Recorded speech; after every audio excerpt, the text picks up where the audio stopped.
बिस्मिल्लाहिर्रहमानिर्रहीम, अस्सलाम वालेकुम। इस वक्त आप देख रहे हैं लाइव वसीला न्यूज और मैं हूं आपकी होस्ट मायरा अली।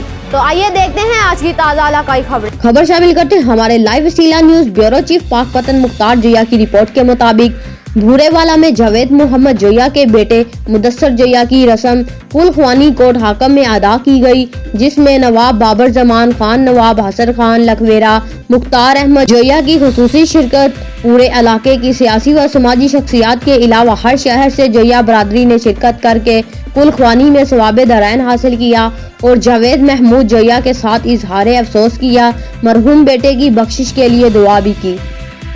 अब तक के लिए इतना ही। मजीद खबरों और मालूमात की अपडेट के लिए देखते रहिए लाइव वसीला न्यूज।